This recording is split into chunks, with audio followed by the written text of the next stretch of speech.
जो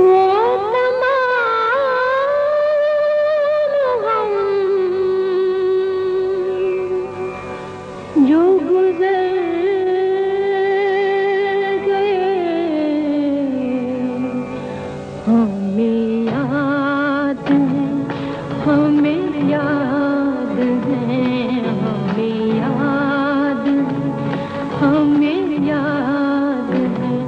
कायदे अवाम शहीद जुल्फ़िकार अली भुट्टो 5 जनवरी 1928 को लाड़काना में सर शाहनवाज भुट्टो के यहाँ पैदा हुए। लाड़काना, बम्बई, बरिकले और ऑक्सफोर्ड यूनिवर्सिटी में तालीम हासिल की। फारिगुल तहसील होने के बाद 1953 में सिंध लॉ कॉलेज में पढ़ाना शुरू किया और साथ साथ वकालत भी जारी रखी। जुल्फ़िकार अली भुट्टो ने अपनी सियासी जिंदगी का आगाज 60 की दिहाई में किया। ये वो दौर था जब मुल्क अमरीका के ज़ेर असर मुआहिदों, सीटों और सेंटों में उलझा हुआ था। जुल्फ़िकार अली भुट्टो 30 साल की उम्र में अयूब खान की काबीना में वजीर तजारत मुकर्रर हुए। वो अपनी सियासी सोच के हवाले से तमाम ममालिक के साथ बराबरी की बुनियाद पर ताल्लुकात के हामी थे और यही वजह है कि 1961 में उन्होंने रूस के साथ तेल की तलाश का मुआहिदा किया और पहली मरतबा रूस ने पाकिस्तान को $30 मिलियन का कर्जा दिया। 1963 में पाकिस्तान के वजीर खारजा की हैसियत से जुल्फ़िकार अली भुट्टो ने चाइना का पहला दौरा किया। इस दौरे की वजह से सही मायनों में पाक चीन दोस्ती की बुनियाद पड़ी। चाइना के इस अजीम दौरे के बाद भुट्टो ने यूनाइटेड नेशन की जनरल असेंबली से खिताब करते हुए चाइना की रुकनीत के लिए जोर दिया। जुल्फ़िकार अली भुट्टो कायद-ए-आज़म मोहम्मद अली जिन्ना की तरह कश्मीर को पाकिस्तान की शारक समझते थे। उन्होंने इस मसले की तरफ भरपूर तवज्जो करते हुए इसे एक मरतबा फिर आलमी फोरम्स पर दोबारा जिंदा किया। 1965 में मैदानों में जीती हुई जंग को जब मुज़ाकरात की मेज पर हार दिया गया तो वजीर खारजा जुल्फ़िकार अली भुट्टो इस सौदेबाजी पर बहुत सख्त दिल गिरफ्तार हुए। उन्होंने इस तर्ज अमल से इख्तिजाज करते हुए वक्त के आमर से टक्कर ली और इक़्तिदार के ऐवानों को टकरा कर अवाम की तरफ रुजू किया और 1966 के इख्तिताम के करीब पाकिस्तान पीपल्स पार्टी की बुनियाद रखी। अवाम में उनकी मकबूलियत का अंदाजा उनके जलसों में लोगों को देख कर लगाया जा सकता है। भुट्टो जहाँ भी जाते अवाम का एक समुंदर उनकी झलक और तकरीर सुनने के लिए बेताब होता।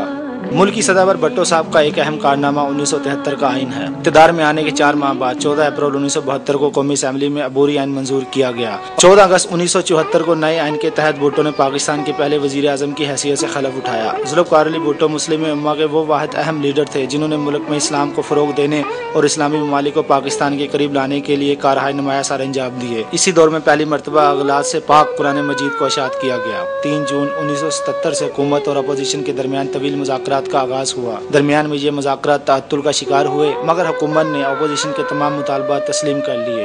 यकदम सारा निज़ाम मफलूज हो गया और जमहूरियत पर एक बार फिर शब खून मारा गया और मुल्क पर आमरीत मुसल्लत कर दी गई। कोट लखपत जेल में मुल्क के लिए खिदमत देने वाले भुट्टो ने तमाम मुश्किलात का बड़ी जुर्रतमंदी से मुकाबला किया और आखिर 18 मार्च 1978 को chief justice Lahore high court ने इनको फांसी की सजा सुनाई। इस फैसले के खिलाफ सुप्रीम कोर्ट में रिट दायर की गई और भुट्टो को लाहौर से रावलपिंडी मुंतकिल किया गया जहाँ आपने अपनी जिंदगी के आखिरी दिन गुजारे। फिर 4 अप्रैल 1979 की सुबह मुंतखब वजीर आजम को फांसी दे दी गई।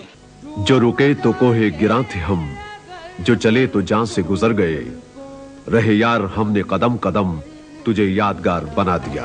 ढूंढांगे अगर मुल्को मिलने के नहीं लाया, ताबीर है जिसकी हसरत गम, ताबीर है जिसकी हसरत गम, ऐ हम नफसों हो 4 अप्रैल की सुबह जुल्फ़िकार अली भुट्टो को जेल की काल कोठरियों से निकालकर तख्तादार पर लटका तो दिया गया मगर शहीद कभी मरा नहीं करते। भुट्टो का नाम आज भी जिंदा है। कैमरामैन मिर्ज़ा मोहम्मद ताहिर के साथ मुदस्सिर कदीर, चैनल 5 लाहौर।